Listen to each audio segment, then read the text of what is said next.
한 주일 동안 평안하셨습니까? 예. 시험하면 어떠신가요? 시험이란 말 두 글자가 즐겁고 행복하신가요? 뭔가 부담스럽고 좀 힘드신가요? 혹시 학교 다닐 때 시험 보는 걸 좋아하셨던 분 계신가요? 한번 손 한번 들어보세요. 시험 보는 거 싫었다. 시험 없었으면 좋겠다.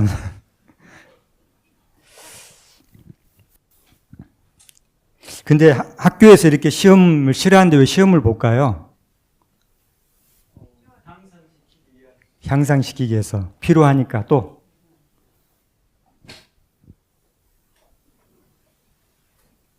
왜 시험을 볼까요? 검증, 배운 것을.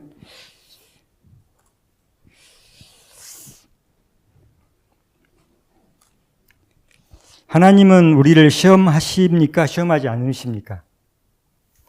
근데 이제 대부분 왜 지금 시험하지 않는다고 생각하냐면 야고보서 1장 13절로 15절의 말씀 때문인데요. 사람이 시험을 받을 때 내가 하나님께 시험을 받는다 하지 말지니 하나님은 악에게 시험을 받지도 아니하시고 친히 아무도 시험하지 아니하시느니라. 오직 각 사람이 시험을 받는 것은 자기 욕심에 끌려 미혹됨이니 욕심이 잉태한즉 죄를 낳고 죄가 장성한즉 사망을 낳느니라. 이 말씀 때문에 아무도 시험하지 않는다고 했으니까 하나님이 시험하지 않는다 이렇게 생각하는데, 여기서 시험이라는 단어는 물론 이제 다 똑같은 단어인데 뜻이 이제 여러 가지가 있잖아요. 우리나라 말에도 이 베들레헴에서 이렇게 검색을 할 수가 있거든요. 간단하게 성경을 이제 내가 찾고자 하는 성경을 찾아가지고 그 옆에 누르면 이렇게 뜹니다.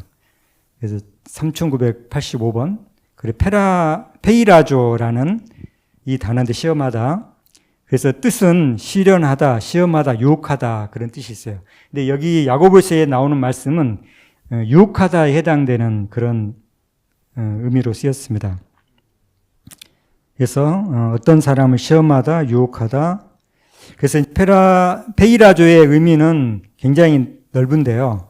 첫 번째, 진지한 의도로 시험하다, 다소 심각한 의도 없이 비판적으로 시험해보다, 위협하다, 부담시키다, 부추기다, 잘못 이끌다, 유혹하다, 도전하다, 의심하다, 불신하다, 뭐 이런 여러 가지 의미가 있는데 여기 야고보서의 말씀은 4번에 해당된다고 생각하고요. 사람을 옳은 길에서 떠나도록 유혹하는 어떤 위험, 또 죄로 잘못 인도하는 것, 그래서 자신 안에서 일어나는 악한 충동, 어떤 죄된 본성으로 인하여 일어나는 그런 유혹, 어떤 그런 시험, 이런 것을 하나님이 하시지 않는다는 거예요. 이해되시나요? 네. 그래서 이제 거기에 해당되는 말씀이 부하려 하는 자들은 시험과 올무와 여러 가지 어리석고 회로운 정욕에 떨어지나니 곧 사람으로 침륜과 멸망에 빠지게 하는 것이라. 돈을 사랑함이 일만 악의 뿌리가 되나니 이것을 사모하는 자들이 미혹을 받아 믿음에서 떠나 많은 근심으로써 자기를 찔렀도다. 그래서 이제 우리를 하나님이 시험하신다는 말씀은 굉장히 많은데요. 그 중에 이제 아브라함을 하나님이 시험하셨어요. 지금 이 장면은 모리아 산으로 가서 이삭을 바치라고 명령하시는 장면입니다. 그런데 하나님은 이 결과가 어떻게 될 것인가를 아셨습니까? 모르셨습니까? 아셨는데 뭐 시험할 필요가 있어요? 우리가 이제 시험을 볼 때 아까 이제 우리가 지금 공부하고 내가 한 것들에 대해서 내 실력이 어느 정도 되는지 테스트해보는, 제가 제 실력을 나는 실력이 굉장하고 나는 굉장히 공부를 잘하고 있어 이렇게 자부심을 갖고 있는데 시험을 막상 봐보니까 내가 엉뚱하게 공부했고 나는 정말 이 시험에 합당치 않은 공부를 했다 이렇게 우리가 알 수 있거든요. 근데 하나님은 이미 아세요. 아브라함이 결론적으로 어떻게 할 것인지. 그죠? 근데 왜 시험하실까요? 네? 아브라함을 위해서. 예, 그것도 맞는 답이에요. 또 누가? 예, 온 우주. 예, 그것도 좋은 말씀입니다. 예, 또 그래서 이제 천사가 아브라함이 이제 이렇게 이삭을 바쳤죠. 바친 거예요. 죽이진 않았죠. 하나님이 잡지 않았으면 분명히 죽였을 거예요. 그랬을 때 천사가 내가 이제야 내가 인정한다. 그래서 사탄도 인정하고 천사도 인정하는 그런 테스트를 통과한 것입니다. 근데 이 아브라함이 또한 다른 측면에서 보면 아브라함 위해서라고 했다고 했는데 아브라함이 이 시험을 통과한 후와 시험을 아예 이런 시험이 없었던 전하고 후하고 다를까요? 같을까요? 아브라함의 신앙이. 아브라함의 신앙이 엄청나게 성장했거든요. 이 시련을 통과함으로 인해서. 그래서 하나님께서 굉장히 아브라함이 그 굉장히 어려운 시간을 거쳤는데 그 시련의 시기를 통해서 아브라함의 신앙이 엄청나게 향상하고 또한 그것으로 인해서 그 하나님의 심령, 그 아들을, 그러니까 예수 그리스도를 올 인류를 위하여 주시는 그 하나님의 심정을 아브라함을 통해서 온 우주 앞에 보여준 거예요. 그래서 제가 이제 전에 설교할 때 한번 얘기를 했는데 제 옛날에 그 우리 아이들이 어렸을 때 진천 이홀이라는 곳 살았는데 시골 마을이었어요. 동네 가운데 있는. 근데 그 옆집에 어떤 사람이 저한테 질문을 했어요. 아니 어떻게 그럴 수가 있느냐. 어떻게 아들을 죽는데 내줄 수 있냐 하나님이. 자신이 죽어야지 어떻게 아들을 죽일 수 있느냐. 그때는 좀 신앙이 미숙하고 좀 지식이 미천해가지고 대답을 하지는 못했어요. 지금이라면 제가 자신 있게 말할 수 있었겠지만 제가 죽는 게 나은가요? 아들이 죽는 게 나은가요? 예, 하나님 더 어려운 선택을 한 거예요. 중심 주제는 아니기 때문에 넘어가겠습니다. 그렇다면 하나님은 왜 우리를 시험하시는가? 그러니까 하나님은 이 시험의 결과가 어떨 것을 다 아세요. 그럼에도 불구하고 시험을 하세요. 요셉도 형들을 시험해 봤거든요. 이제 형들이 곡식을 구하기 위해서 애굽에 들어왔을 때 이제 요셉이 알아보고 이제 너희 말을 시험하여 이제 아우를 데려오라, 베냐민을 데려오라. 그래서 시험하여 너희 말이 진실이 있는지. 예. 근데 여기서 요셉은 시험할 때 몰랐죠. 하나님은 아시고도 시험하시지만 요셉은 진짜 몰랐어요. 그래서 요셉은 왜 시험을 했는가? 형들을 시험한 까닭은 요셉이 종으로 팔린 이후에 베냐민이 살았는지 죽었는지 나처럼 이렇게 죽여버렸는지 아니면 어떻게 했는지 가족 또는 가족의 상황, 아버지는 어떠신지 이런 것들을 알기 위해서요. 너희 아버지가 그저 살아있느냐, 너희에게 아우가 있느냐 이렇게 꼬치꼬치 물어봤죠. 그리고 형들이 어떻게 변했는지 형들이 옛날처럼 그런 마음가짐과 신앙을 가지고 있는지 그런 것들을 좀 알고자 하나님은 왜 우리를 시험하시는가? 이제 마라에 지금 홍해를 건넌 후에 그 애굽 군대가 다 몰살하고 그 굉장히 찬양의 노래를 불렀죠. 그리고 나서 바로 도착한 곳이 며칠 되지 않아 도착한 곳이 어디예요? 마라. 하나님께서 마라의 쓴물인 거 아셨어요? 모르셨어요? 그러면은 어차피 달게 하실 거잖아요. 그죠? 그러면 미리 딱 달게 해놓으면 되잖아요.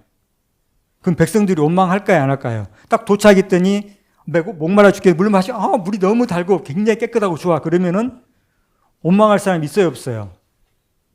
근데 왜 그냥 놔둬가지고 원래 아마 쓴물이었을 거예요. 원래 그 물이 다른 물이었는데 쓴물로 바꿔놓으시지는 않으셨을 거예요. 쓴물이었는데 하나님께서는 일부러 마라 앞으로 인도했거든요. 왜 그러셨을까요? 예. 마라에 이르렀더니 물이 있어서 마시지 못하고 원망을 했어요. 그래서 모세가 이제 부르짖었더니 한 나무를 물에 던져라 해서 물을 던졌더니 물이 달아졌어요. 여호와께서 그들을 위하여 율례와 법도와 율례를 정하시고 그들을 시험하실세.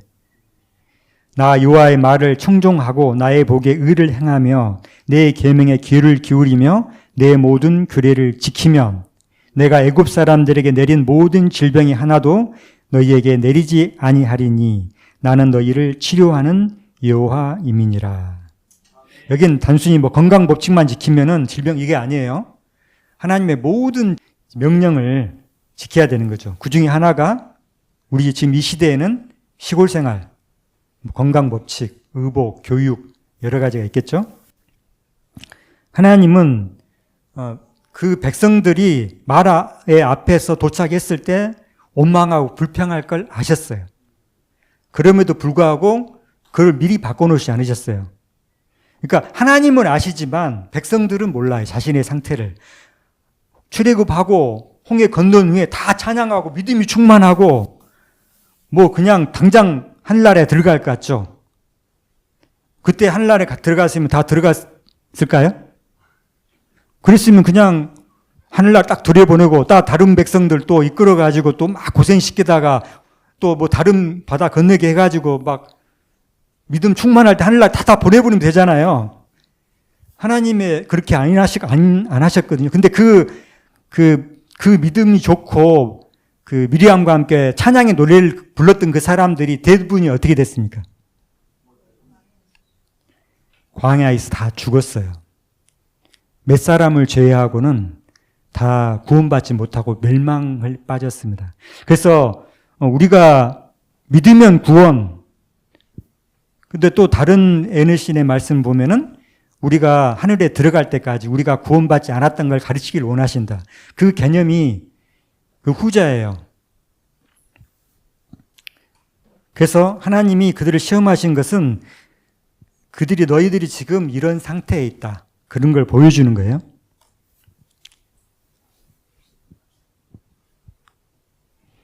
빨간 글씨만 읽겠습니다. 이는 너를 낮추시며 너를 시험하사 네 마음이 어떠한지 그 명령을 지키는지 아니 지키는지 알려 하심이라. 하나님은 근데 이미 아세요. 근데 사실 알려주려 하십니다. 표현이 예를 들어서 내가 바로의 마음을 강팍케 했다. 성경에 보면 굉장히 예를 들어서 그 하나님이 12정탐꾼을 보낸 것처럼 성경에 기록되어 있는데 실상은 보면은 백성들이 원했어요. 그래서 하나님께서 허용을 했습니다. 그 결과가 어떻게 될 걸 아셨지만 허용을 하신 거예요. 너를 낮추시며 너로 줄이게 하시며 또 너로 알지 못하며 내 열조도 알지 못하던 만나를 내게 먹이신 것은 사람이 떡으로만 사는 것이 아니요 여호와의 입에서 나오는 모든 말씀으로 사는 줄을 너로 알게 하려 하심이니라. 아까 비슷한 말씀인데요. 너를 낮추시며 너를 시험하사 마침내 내게 복을 주려 하심이었느니라. 광야에서 오랫동안 고생시킨 것이 시험을 하고 그 시험의 목적은 복을 주려고. 시험이 거쳐지지 않으면 복을 줄 수가 없는 거예요. 그 뒤에 좀 설명을 하겠습니다. 하나님 여호와를 사랑하는 여부를 알려 하사 너희를 시험하셨다. 이렇게 기록을 했습니다. 조금 이제 그 의미는 아닌데 좀 이제 이렇게 말씀하시면 친히 어떻게 하실 것을 아시고 빌립을 시험코자 하심이라. 하나님이 이미 아신다는 걸 제가 설명하려고 이 말씀을 찾아봤고요.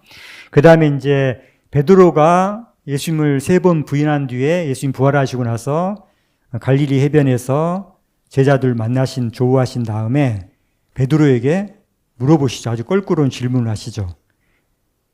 내가 나를 사랑하느냐? 근데 하나님은 예수님이 이미 베드로의 마음을 읽으셨죠. 다 아시죠. 그럼에도 3번 질문하셨어요. 껄끄러운 질문을. 그래서 베드로가 마지막에는 막 근심하고 막 저기 하면서 이렇게 답변하잖아요. 근데 여기에 주께서 아시나이다, 주께서 아시나이다 3번 대답을 했습니다. 근데 하나님은 뻔히 아시면서 왜 이렇게 질문을 할까요? 3번이나 던지셨을까요?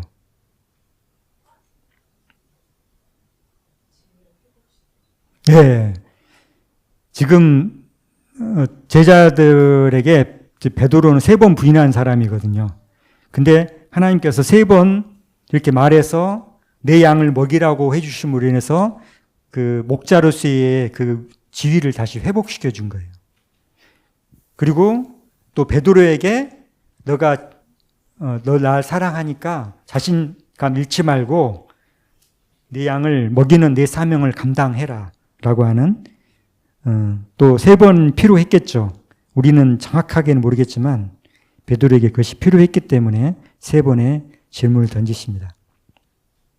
주께서 내 마음을 시험하시고 밤에 나를 공고하시며 나를 감찰하셨으나 흠을 찾지 못하셨으니 내가 결심하고 입으로 범죄치 아니하리이다.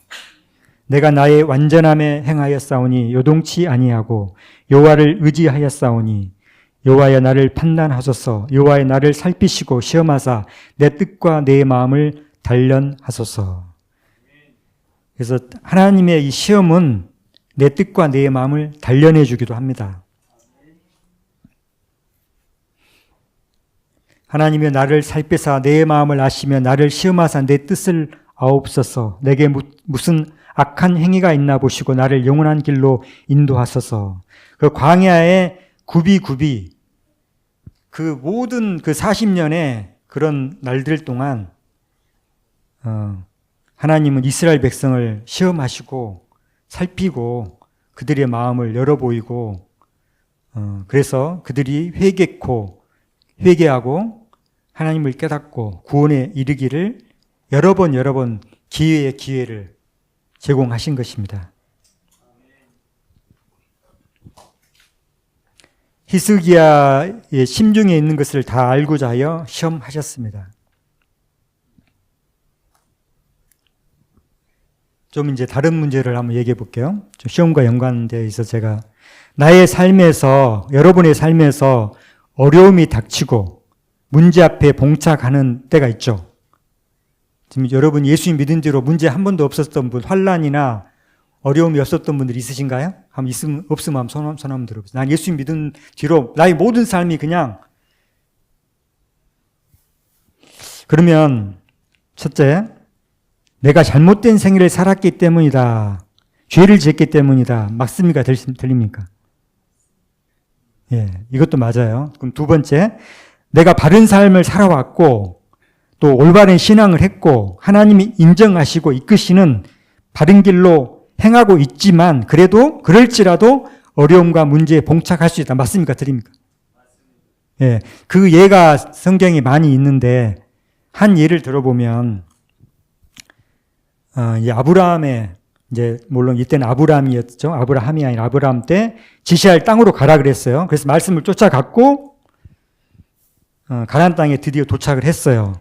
그래서 내가 이 땅을 내 자손에게 주리라고 하시고 그랬는데 얼마 안 있어서 그 땅에 기근이 와요. 아니 하나님이 명하신 땅으로 갔는데 기근이 와요. 기근이 아주 심했어요.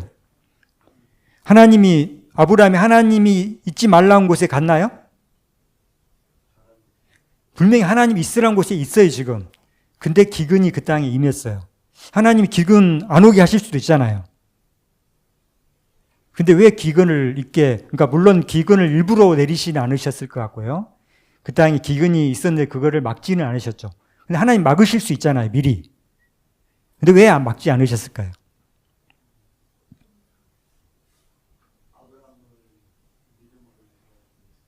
네.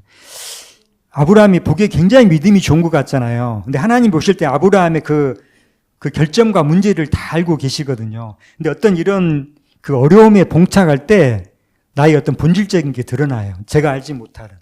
그래서 그때 내가 어떤 반응을 보이는 것을 드러내 보여서 나의 어떤 부족함을 드러내 보이시는 거죠. 그래서 제가 뒤에 또 설명을 하겠습니다. 그 다음에 이제 이스라엘 백성이 그 출애굽을 했잖아요. 그래서 홍해 앞에 도착을 했어요. 그래서 이제 뭐 홍해 앞에 도착해서 그냥 있는데 애국 군대가 뒤에 이제 쫓아오는 거예요. 그러니까 백성들이 어떻게 했죠? 안절부절 못하면서 막 모세를 원망하고 막 어쩔 줄 몰라 했잖아요. 근데 하나님께서 계속되는 반복되는 얘기인데 애국 군대를 아예 못 오게 할 수도 있잖아요. 뭐 말들 다 죽여버린다든지 마차의 바퀴를 다 미리 다 없애버린다든지 뭐 바로를 죽인다든지 여러 가지 방법으로 이스라엘 보기 전에 몰살시킨다든지 어차피 몰살할 건데 여러 가지 방법이 있잖아요. 근데 왜 하나님께서 그런 결정적인 진퇴양난의 어떤 순간에 맞닥뜨리게 했을까요? 하나님께서 물론 애국 군대를 충동해가지고 오게 하나님이 하신 건 아니에요. 그러나 이것이 분명히 올 걸 아셨거든요. 미리 없게 하실 수도 있어요. 근데 그냥 놔두셨거든요. 똑같은 계속 반복되는 질문인데 이런 어려움 속에서 이스라엘 백성이 오랫동안 그 애굽의 종사를 하면서 신앙심도 다 잃어버리고 하나님과의 관계도 다 잃어버리고 너무나 믿음이 부족해요. 그러니까 조금만 어려움이 닥치면 그냥 좀 얼마 전에 엄청난 이적 가운데서 애굽을 나왔잖아요. 이스라엘 백성은 문에 문설주를 바르고 그 하나도 해가 없었는데 애국 군대는 모든 재앙과 더불어서 장자 재앙이 일어나서 그 놀라운 그런 이적과 이적 속에서 많은 그 것들을 보물과 했던 그런 귀금속을 얻어가지고 이렇게 나올 때 굉장히 믿음이 충만했잖아요. 아, 정말 하나님은 살아계시고 하나님 우리 함께 하신다. 그런 믿음을 가지고 출발했단 말이에요. 그러나 며칠 안 돼가지고 어떤 위기가 닥치니까 금방 불평하고 불만을 터뜨리는 그런. 그래서 어떤 이런 것을 통해서 계속 믿음을 가르쳐 주는 거예요. 믿음을. 너희들이 지금 믿음이 없다. 믿음을 배워라. 말에 아까 쓴물 아까 얘기했죠. 그 반석에서 이제 물이 여러 번 나왔잖아요. 근데 한 번도 반석에서 물이 나온 적이 있었나요? 백성이 갔더니 물이 없어요. 그래서 불평하고 원망해요. 그럼 하나님께서 모세에게 명해서 반석에 명해서 물을 내라. 또 반석을 와서 쳐서 물을 내라. 근데 그때마다 백성들이 어때요? 불평하고 원망을 하죠. 또 여리고성 앞에 갔을 때 여리고성을 미리 무너뜨려 놓을 수도 있잖아요. 애국군 가나안 족속들을 다 어차피 멸망시킬 건데 하나님이 다 멸망시켜 가지고 쏙 들어가면 되잖아요. 왜 그렇게 안 하시죠?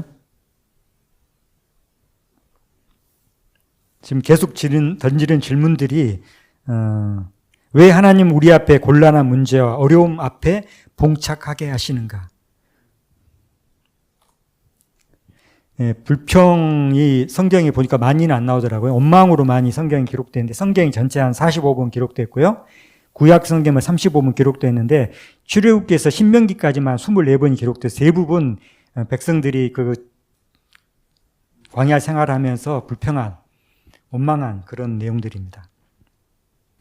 사람이 미련함으로 자기 길을 굽게 하고 마음으로 여호와를 원망하느니라. 재앙이 누게 있느뇨, 근심이 누게 있느뇨, 분쟁이 누게 있느뇨, 원망이 누게 있느뇨, 까닭 없는 참상이 누게 있느뇨, 붉은 눈이 누게 있느뇨, 술에 잠긴 자에게 있고 혼합한 술을 구하러 다니는 자에게 있느니라. 포도주는 붉고 잔에서 번쩍이며 순하게 내려가나니 너는 그것을 보지도 말지어다. 이것이 마침내 뱀같이 물 것이요 독사같이 쏠 것이며. 그래서 우리는 불평, 원망 이 모든 것들이 믿음이 없기 때문에 나오는 거거든요.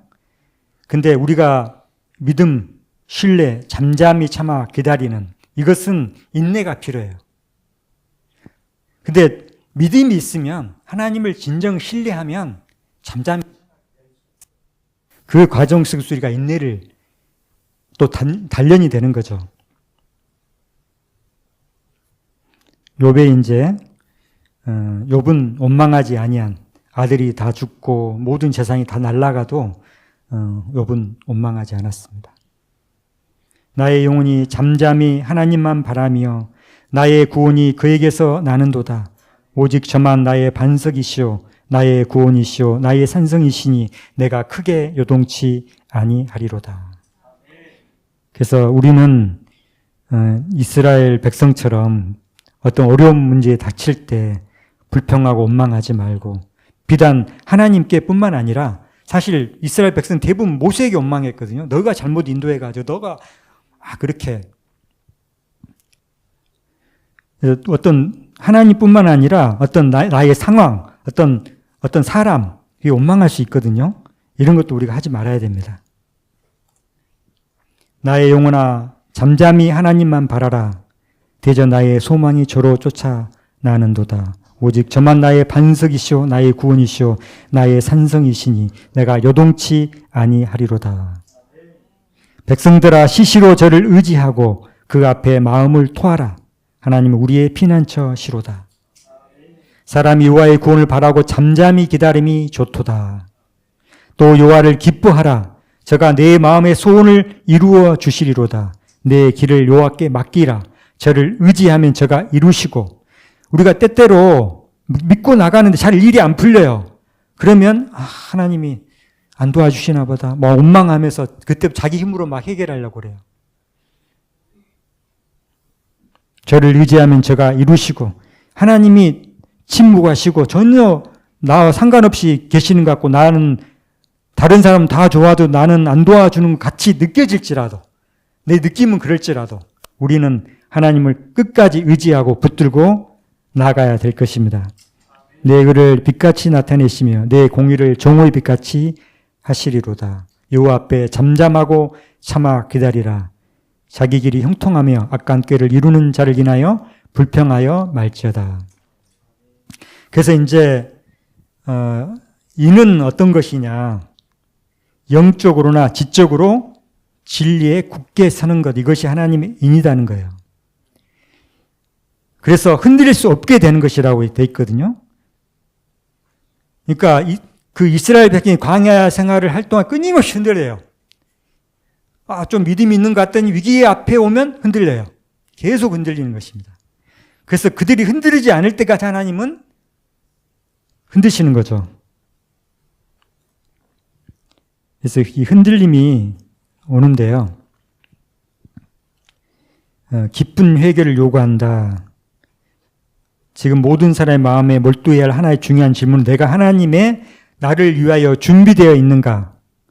나는 내 앞에 있는 시험을 견딜 수 있는가 하는 것이다.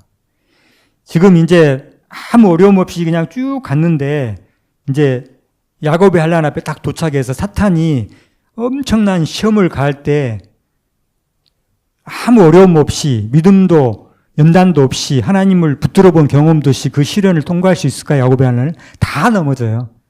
그래서 하나님께서는 그 야곱의 한란 전에 그들의 시험 흔들리시는 모든 것을 다 흔들으셔가지고 흔들릴 수 없는 그런 사람을 굳건히 미리 만들어 놓고 인을 치시고 덮개를 씌우신 다음에 늦은 및 성령을 부어주시고 그 다음에 의로운 자는 의롭고 불의한 자는 불의하게 하는 그 고정을 하신 다음에 야곱의 한란을 통과시키는 거예요.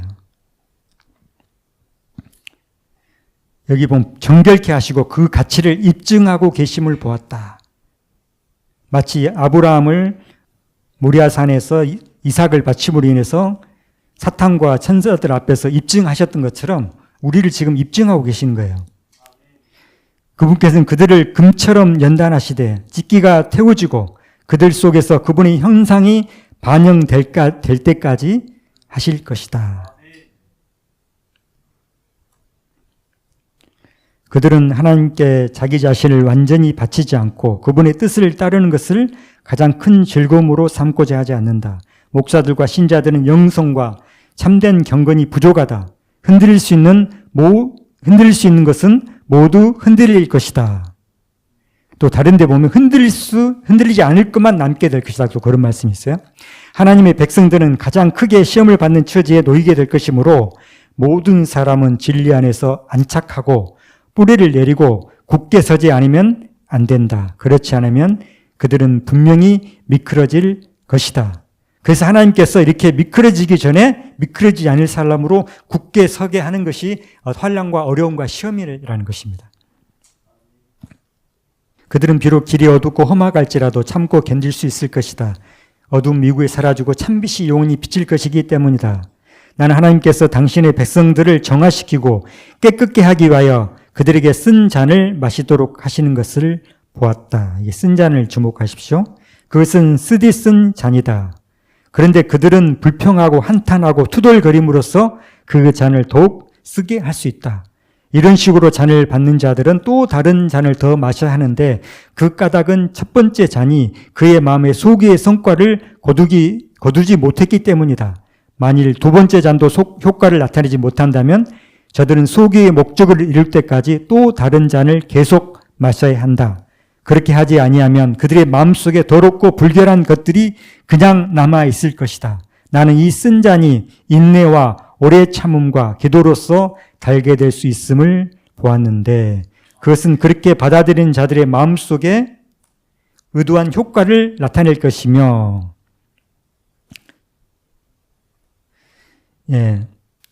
그래서 이러한 그 쓴 잔이 이스라엘 백성들에게도 계속 주어진 거죠. 근데 결국 그 이스라엘 백성들 대다수는 이 쓴 잔을 달게 마시지 못한 거예요. 대다수가.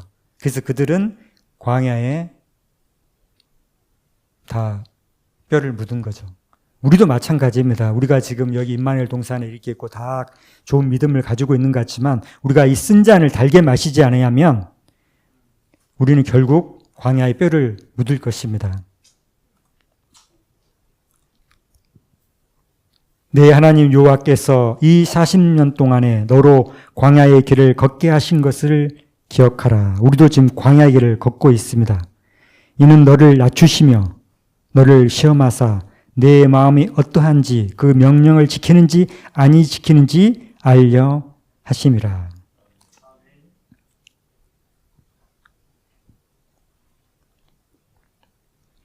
그러므로 너희 마음의 허리를 동이고 근신하여 예수 그리스도에 나타내실 때 너희에 가져올 은혜를 온전히 바랄지어다. 시간 강의 좀 넘어가겠습니다. 너희 나그네로 있을 때를 두려움으로 지내라. 쉬지 말고 기도하라. 이번 가정 공부에 쉬지 말고 기도하라고 일요일 수준가에 그 내용이 좀 나오죠. 무릇 지킬 만한 것보다 더욱 내 마음을 지키라. 생명의 근원이 이에서 날미니라.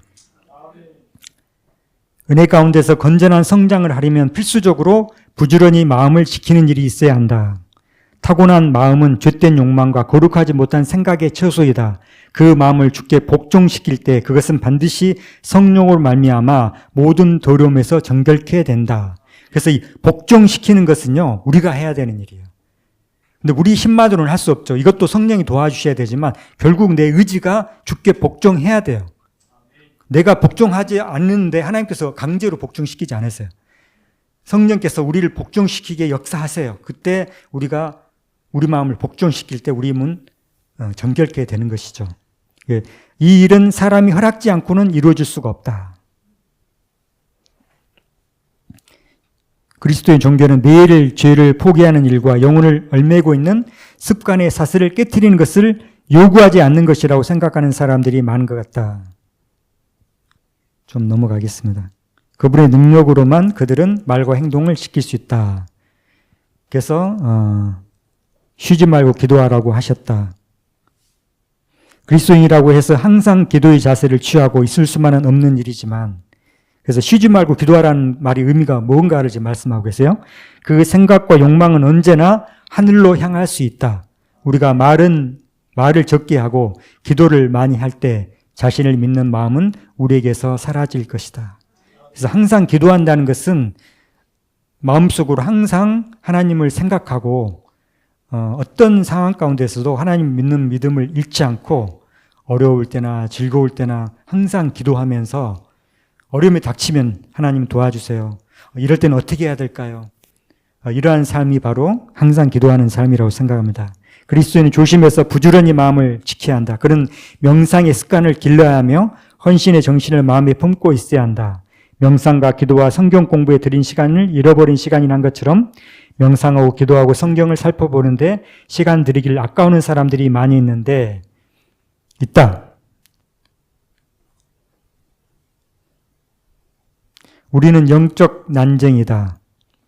우리가 다 하나님의 아들을 믿는 것과 아는 일에 하나가 되어 온전한 사람을 이루어 그리스도의 장성한 분량이 충만한 데까지 이르는 것은 그리스도인의 특권이요 의무이다. 내 마음속에 내 속에 정한 마음을 창조하소서라는 기도를 하나님께 올리도록 하라. 왜냐하면 순결하고 정결케 된 영혼 속에는 항상 그리스도께 계시고 그 부유한 마음으로부터 생명이 흘러나오기 때문이다. 이러한 것들이 쉬지 말고 기도하는 그런 신앙인의 모습, 다른 의미라고 생각을 합니다. 오늘 여기까지 말씀 준비했고요. 우리가 하나님의 시험이 우리를 멸망시키기 위해서 온 것이 아니고 우리를 어떻게든지 구원시키고 축복하시기 위하여 오신다는 것을 묵상하시면서 말씀을 마치도록 하겠습니다. 기도하고 마치도록 하겠습니다. 감사하신 하나님 아버지, 우리가 삶 가운데 여러 가지 어려움과 문제에 봉착할 때 옛적 이스라엘처럼 불평하고 원망하고 믿음 없지 않도록 붙들어 주시사 그 모든 어려움 가운데서 하나님을 의지하는 법을 배우게 하시고 잠잠히 참아 기다리며 하나님만 바라고 기도할 수 있는 우리 되게 하여 주시옵소서.